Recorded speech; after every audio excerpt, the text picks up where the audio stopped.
आपकी डिटर्मिनेंट की प्रॉपर्टीज़ चल रही हैं, उसमें मैंने आपको 2 प्रॉपर्टीज़ बता दी हैं। इस चैनल को आप सब्सक्राइब करें, ज़्यादा से ज़्यादा शेयर कीजिए और यदि वीडियो सही लगता है तो लाइक भी करें।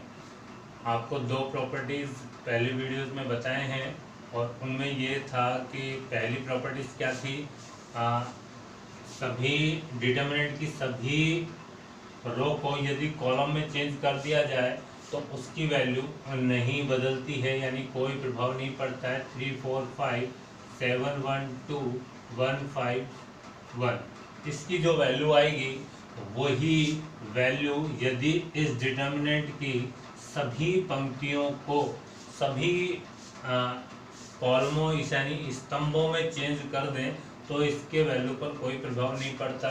ये पहली प्रॉपर्टी थी, यानी इसकी जो रो हैं वो कॉलमों में चेंज कर दें 3 4 5 7 1 2 और 1 5 1, तब इस डिटर्मिनेंट की वैल्यू इसके और इसके दोनों की वैल्यू सेम आएगी। ये पहली प्रॉपर्टी थी। प्रॉपर्टी नंबर 2, दूसरी प्रॉपर्टी क्या थी? दूसरी प्रॉपर्टी थी यदि किसी डिटर्मिनेंट में 2 रो या 2 कॉलम सेम हो तो डिटर्मिनेंट की वैल्यू निश्चित रूप से 0 होगी। 3 2 1 1 1 3 और 3 2 1।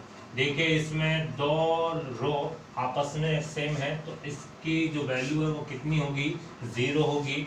यदि 2 कॉलम भी सेम होते तो भी इसकी वैल्यू 0 होती।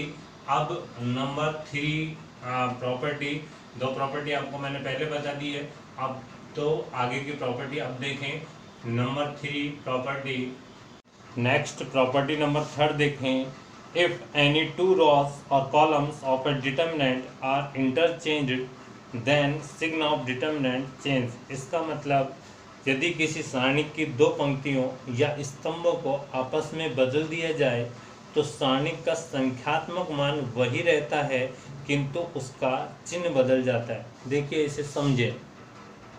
कोई डिटर्मिनेंट लें 3 2 1 1 5 1 और 2 1 1। मैंने कोई डिटर्मिनेंट ली और इसकी जो वैल्यू है निकालें तो देखें 3 और आप 5 5 माइनस 4 5 माइनस 1 यानी 4 माइनस 2 और देखें 1 माइनस 2 यानी माइनस 1, इसके बाद प्लस 1 और प्लस 1 1 माइनस 10 यानी माइनस 9, इसकी वैल्यू 12 प्लस 2 माइनस 9 यानी 14 माइनस 9 14 माइनस 9 यानी 5। अब देखो, अब कोई भी 2 रो को आप चेंज कर दें या कोई 2 कॉलम को चेंज कर दें तो इसकी वैल्यू 5 की जगह -5 आएगी।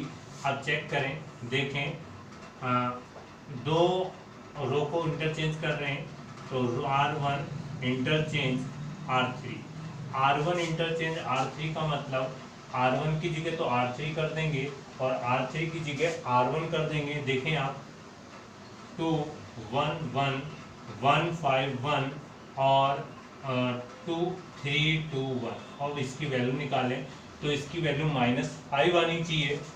2 5 माइनस 2 2 5 माइनस 2 5 माइनस 2 यानी 3।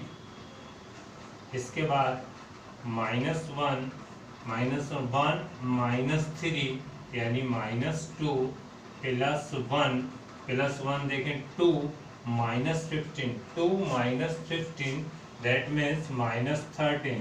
इसके बाद देखें 6 प्लस 2 माइनस 13 यानी 8 माइनस 13 दैट मीन्स -5।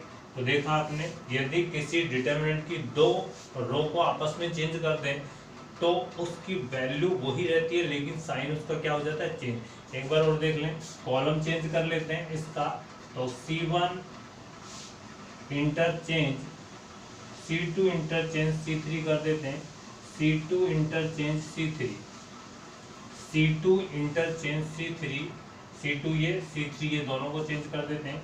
3 1 2 इसके बाद 1 1 1 और इसके बाद 2 5 1। इसकी वैल्यू निकालें तो देखें आप कि -5 आनी चाहिए। चेक करते हैं, यहाँ कर देते हैं 3 के बाद 1 -5 यानी -4। इसके बाद देखें -1 और -1 के बाद देखें 1 -10 दैट मीन्स -9। इसके बाद +2 के बाद देखें 1 -2 दैट मीन्स -1 और इसको सोल्व करते हैं -12 +9 -2। इसके बाद देखें -14 +9 दैट मीन्स -5। अब देखा आपने दो कॉलम या दो पंक्ति चेंज कर देते हैं तो संख्यात्मक मान वही रहता है, यानी जो आपका कांस्टेंट वैल्यू वही रहती है, लेकिन उसका साइन क्या हो जाता है, चेंज हो जाता है। प्रॉपर्टी नंबर 4, यदि किसी सारणी की किसी पंक्ति या स्तंभ के सभी अवयवों को किसी अचर राशि के गुणा कर दिया जाए तो सारणी के मान में भी के से गुणा हो जाता है। If each element of a row or a column of a determinant is multiplied by the same number k, then the value of the new determinant is k times the value of the original determinant। इस property को ऐसा समझें, अभी आपने एक determinant solve की थी, उसकी वैल्यू 5 आई थी, वही एग्जांपल ले रहा हूँ मैं। अब देखो ये प्रॉपर्टी क्या बोलती है, किसी रो को आप किसी भी संख्या से गुणा कर दें।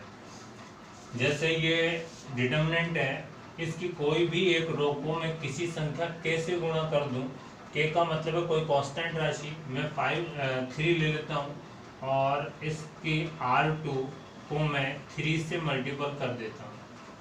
3R2, ध्यान से समझें इसको, 3R2 का मतलब है ये जो 3R2 जो है, यानी सेकंड जो रो है वो 3 से मल्टीपल हो जाएगी, यानी 3 2 1 यानी 3 15 और ये 3 और 2 1 1। बाकी की पंक्तियां यूं की यूं, बाकी के रो यूं का यूं हैं। इसके बाद देखें, अब इस जो ये जो प्रॉपर्टी वो क्या कह रही है कि आप किसी पंक्ति या किसी कॉलम को, कोई रो को या कॉलम को किसी संख्या से गुणा करते हैं तो जो ओरिजिनल आपकी जो डिटरमिनेंट है वो भी उस संख्या से गुणा होगी, यानी इसकी वैल्यू 15 आनी चाहिए, यानी 5 × 3 इसकी जो वैल्यू है वो 15 आनी चाहिए।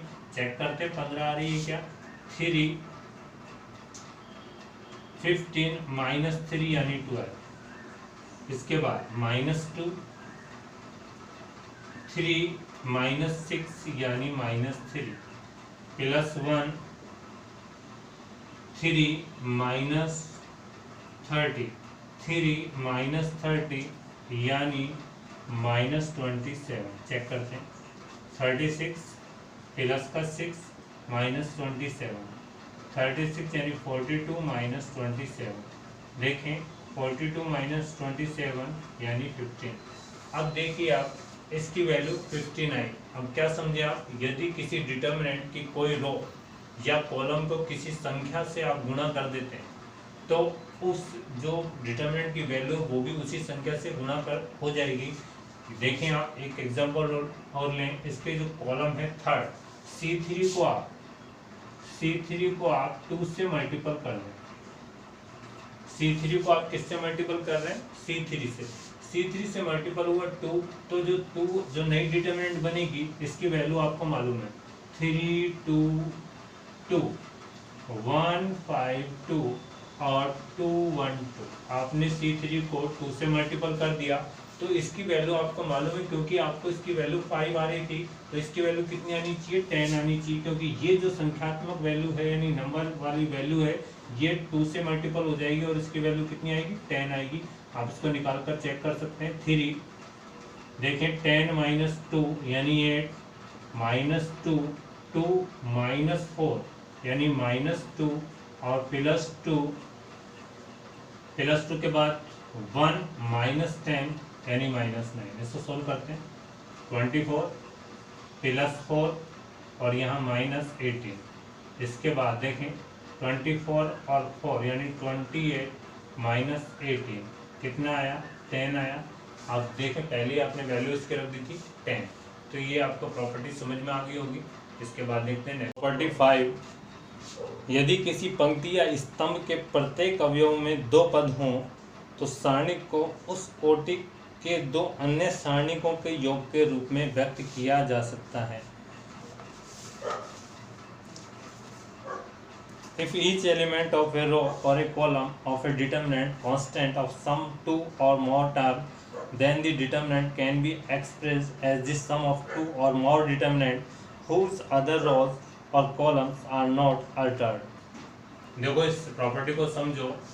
यदि कोई डिटर्मिनेंट में कोई रो या कॉलम दो संख्याओं के जोड़ के रूप में लिखा है तो आप उसकी दो डिटर्मिनेंट बना सकते हैं।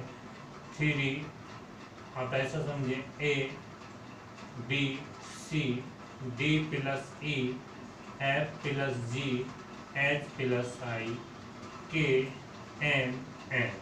देखिए इसके अंदर जो रो है, इसमें जो रो सेकंड है वो दो एलिमेंटों का ऐड है। तो आप इसको दो डिटर्मिनेंट के प्लस के रूप में आप इसको लिख सकते हैं।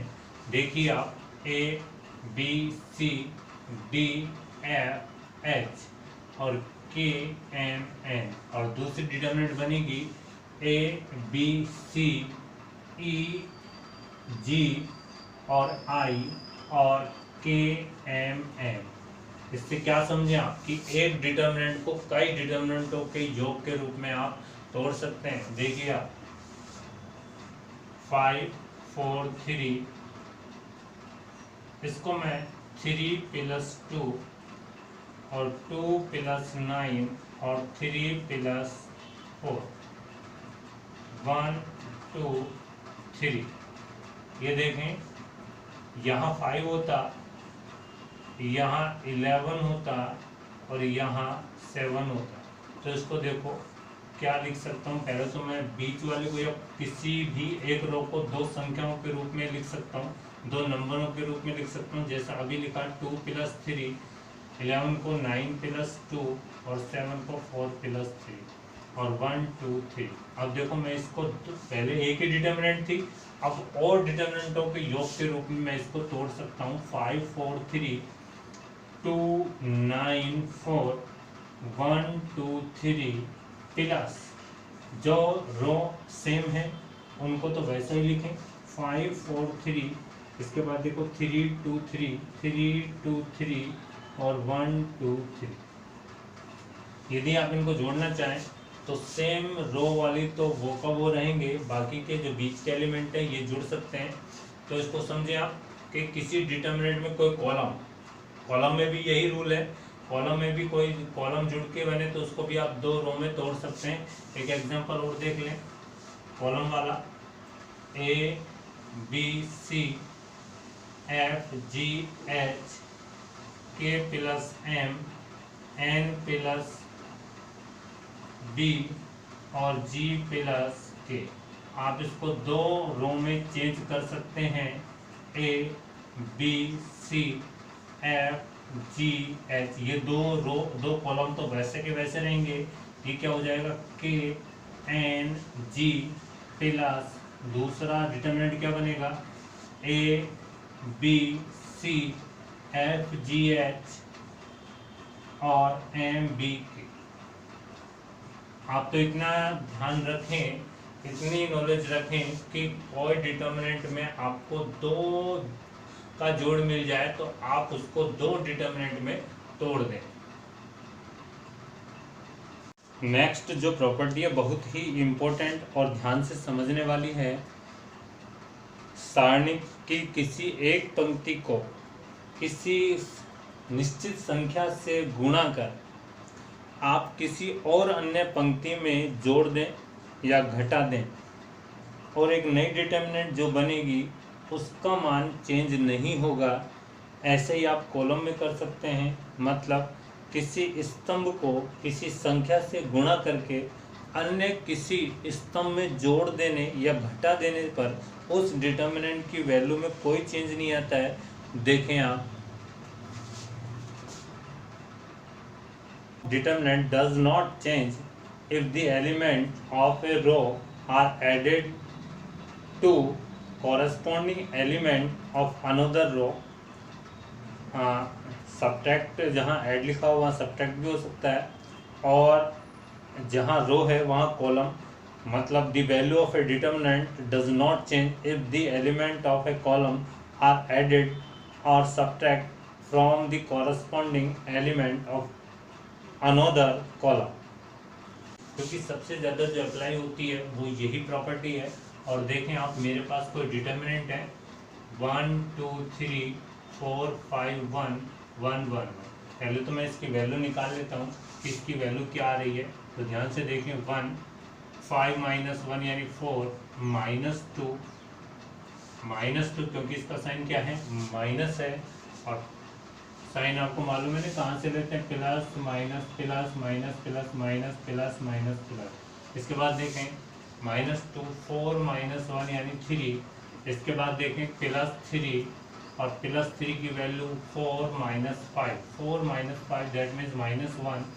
चेक करते हैं 4 माइनस 6 माइनस 3, और देखें 4 माइनस 9 क्या होता है, -4 माइनस 9 माइनस 5। इसकी वैल्यू -5 है। अब देखें ध्यान से, कोई भी एक रो लें, उसको किसी भी संख्या से गुणा करें और किसी और रो में जोड़ दें, तो जिसमें जोड़ रहे हैं चेंज उसमें होगा। यानी आपने पहले उठाई कोई एक रो, कोई भी एक रो लें, यानी मैंने पहले ही रो उठा ली और उसको 2 से मल्टीपल किया, तो 2 से मल्टीपल कर रहे हैं तो 2r1, यानी r1 मैंने ली और उसको कितने से मल्टीपल किया, 2 से मल्टीपल किया। अब मैं किसी और में इसको जोड़ूंगा, किसी और रो में जोड़ूंगा, तब बची हुई रो कौन सी है, या तो थर्ड रो या फोर्थ रो है, तो इसमें जोड़ेंगे तो चेंज किस में आ रहा है, जिसमें जोड़ रहे हैं उसमें चेंज आ रहा है। यानी थर्ड रो में जोड़ रहे हैं तो रो थर्ड में चेंज हुआ, यानी रो 3 प्लस 2r1। फिर समझें, इसके लिखने का तरीका को भी ध्यान से देखना। आपने फर्स्ट रो ली, फर्स्ट रो को आपने किससे मल्टीपल किया, 2 से। कोई भी एक पंक्ति, कोई भी एक रो को आप किसी संख्या से मल्टीपल करें और किसी अन्य रो में जोड़ दें।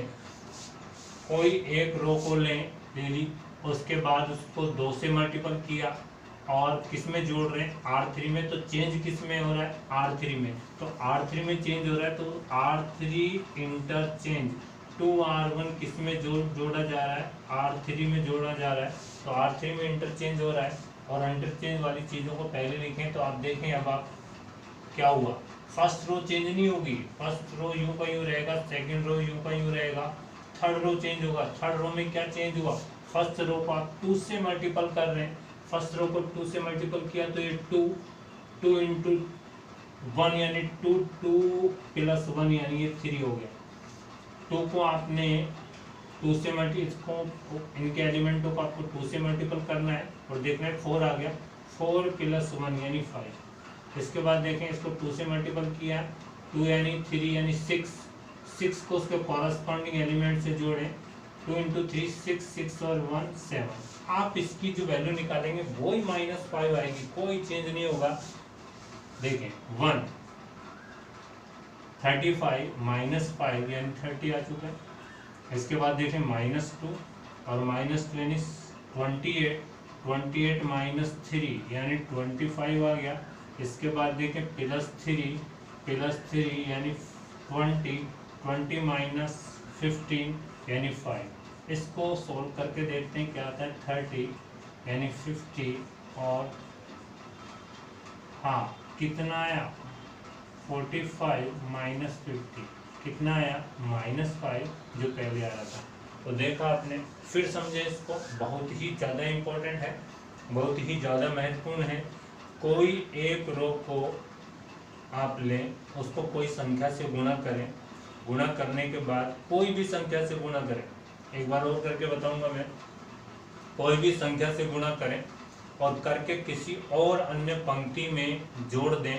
तो जिसमें जोड़ रहे हैं उसको आपको पहले लिखना होगा, तो आप जोड़ दें तो उस डिटर्मिनेंट की वैल्यू पर कोई फर्क नहीं पड़ता है। सबसे ज़्यादा इम्पोर्टेंट देखो, या तो कोई कॉलम ले लें आप या कोई पंक्ति वाला तो हो चुका है, कोई कॉलम लें, कॉलम कोई सा भी लें, कॉलम ले लेते हैं सेकंड कॉलम को आपकी इच्छा अनुसार किसी भी संख्या से गुणा करें, चाहे 10 से, 20 से, 100 से, कुछ से भी गुणा करें। यहाँ 3 से मल्टीपल कर लेते हैं, 3C2। C2 को आप किससे मल्टीपल कर रहे हैं? 3 से। 3 के बाद 3C2 आ गया। अब 3C2 को आपको जोड़ना किस में, उसको पहले लिखेंगे। 3C2 आपको जोड़ना किस में? अब C2 में तो जोड़ेंगे नहीं, किसी और में जोड़ेंगे। तो या तो C1 में जोड़ेंगे या C2 में, C3 में। तो आप देख लें किस में जोड़ना है। C1 में जोड़ लेते हैं। C1 या घटा दें, C1 किसी स्तंभ को किसी भी संख्या से गुणा करने के बाद किसी और अन्य पंक्ति में से जोड़ दें, घटा दें तो कोई प्रभाव नहीं पड़ता। तो देखें C1 माइनस 3C2, इसको चेक करते हैं, कोई प्रभाव नहीं पड़ना है। जोड़ दें या घटा दें, फिर देखें यहाँ जोड़ भी करोगे तो भी कोई चेंज नहीं, घटा दोगे तो भी कोई चेंज नहीं, ऐड कर रहे हो तो भी कोई चेंज नहीं, सब्ट्रैक्ट कर रहे हो तो कोई भी चेंज नहीं। लेकिन जो चीज़ जिसमें चेंज होगा उससे पहले लिखना होगा। अब चेक करते हैं, देखो 1 4 1 C1 में चेंज होगा। C1 में क्या चेंज हो रहा है? C2 को 3 से मल्टीपल, 1 माइनस 6, ये 3 से मल्टीपल होगा। 6 1 माइनस 6 यानी -12, ये 3 से मल्टीपल यानी 15, 4 माइनस 15, 4 माइनस 15 यानी -11। इसके बाद 3 1 माइनस 3 यानी -2, और ये 2 5 1 1 3 1 1। इसको चेक करते हैं, इसकी वैल्यू भी -5 आनी चाहिए। देखो पहला एलिमेंट -5 है, 5 माइनस 1 यानी 4। इसके बाद -2, क्योंकि इसका साइन -2 है। उसके बाद देखें -11 प्लस का 2 आएगा, क्योंकि -2 इंटू माइनस तो प्लस का 2, -11 प्लस का 2 यानी -9।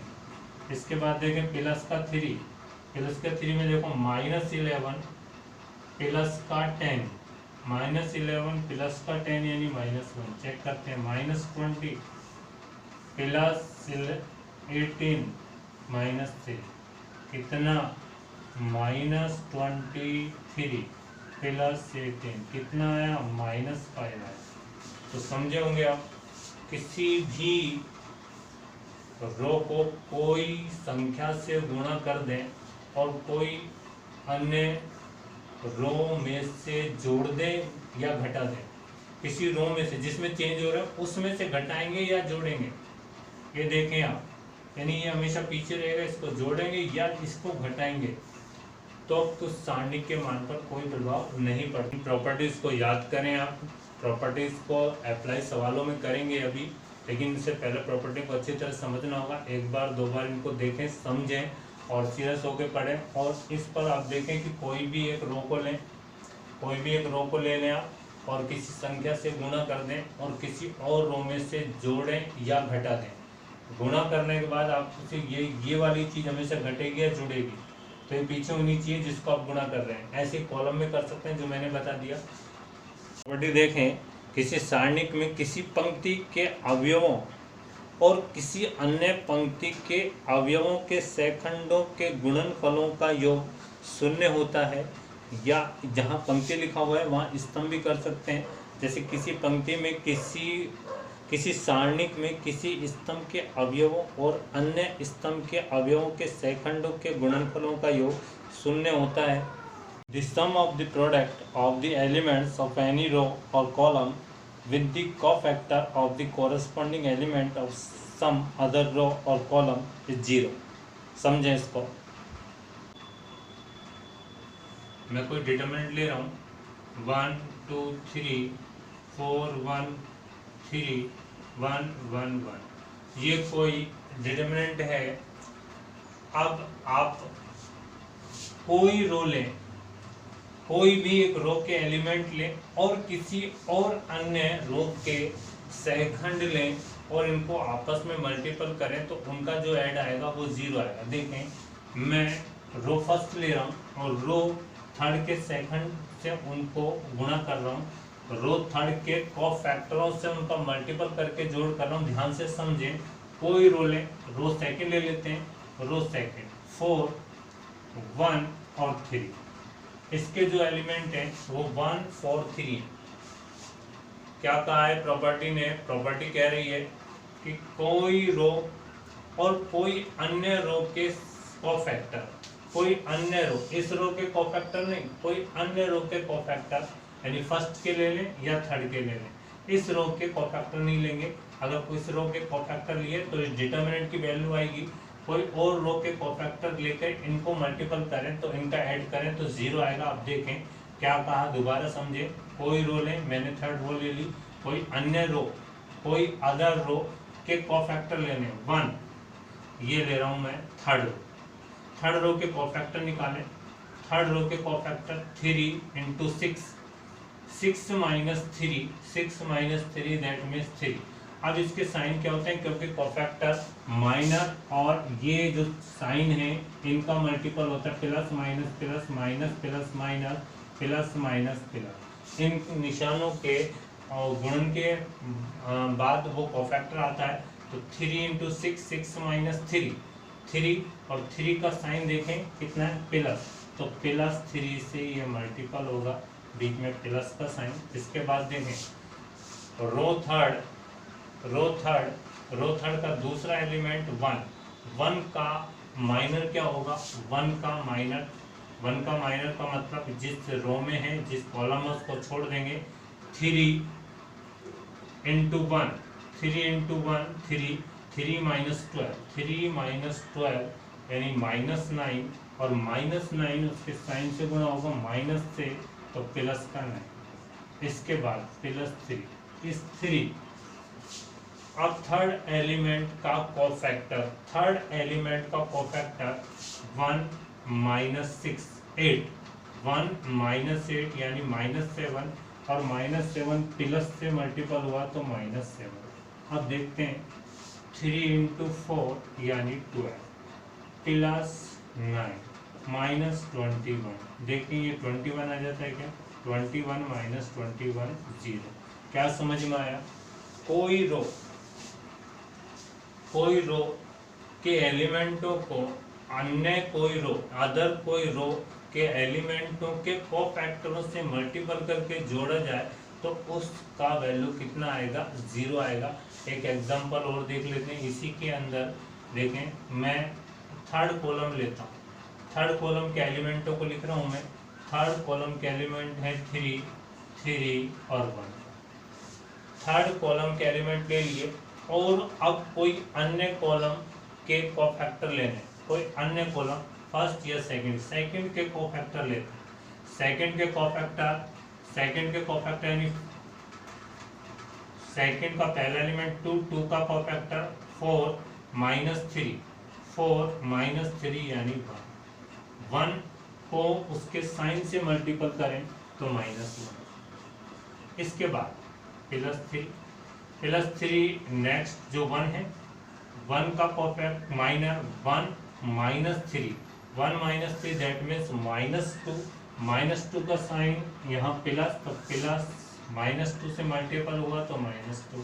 अब प्लस 1 है 1, अब ये वाले 1 का कोफैक्टर देखना है आपको।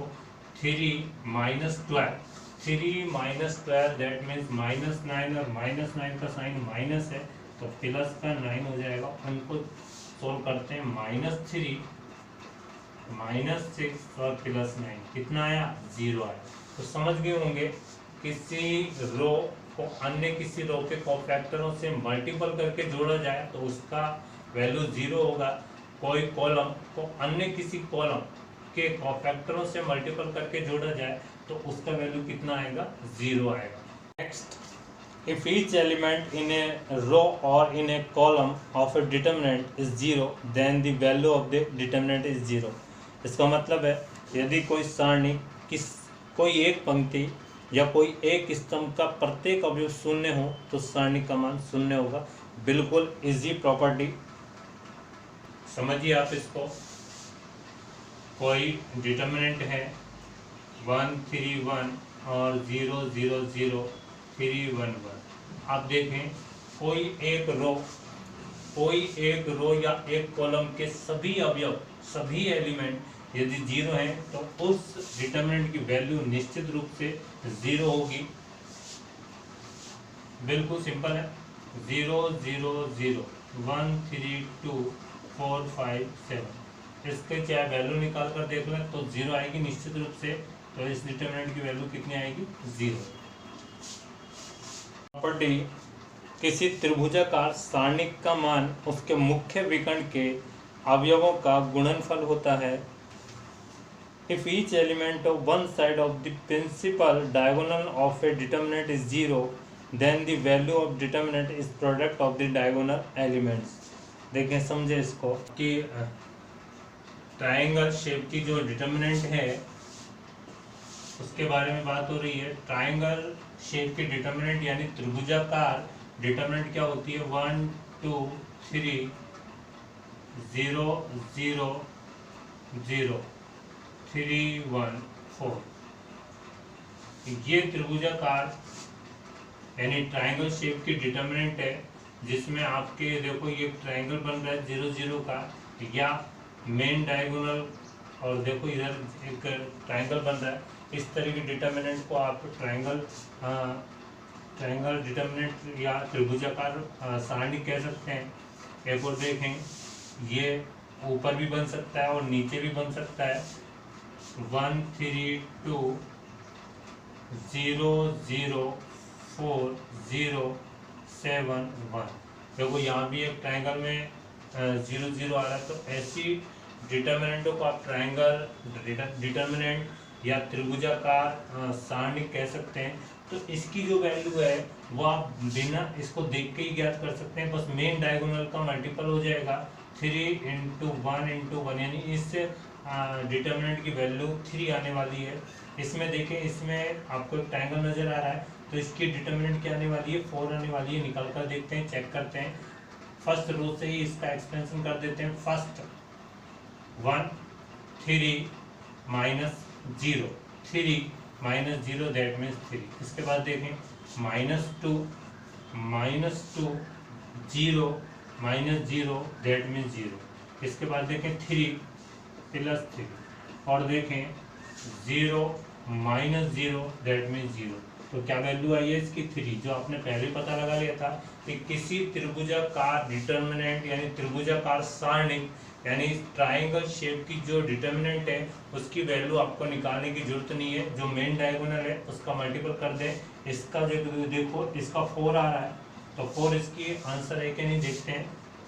1 पहली रो से 4 -0 यानी 4। इसके बाद देखें -0 ये वाला। अब 1 3 -0 दैट मीन्स 3 +0, और इसके बाद देखें 21 -8। लेकिन देखें चाहे कुछ भी प्रोडक्ट आ रहा हो बाहर 0 है, तो ये सब 0 हो गया और इसका आंसर कितना आया? 4 आया। इसके बाद देखें नेक्स्ट प्रॉपर्टी। देखिए कैलकुलस की क्वेरी आई है, तो कल से मैं कैलकुलस का फर्स्ट भाग स्टार्ट करूँगा और ध्यान से पढ़ें।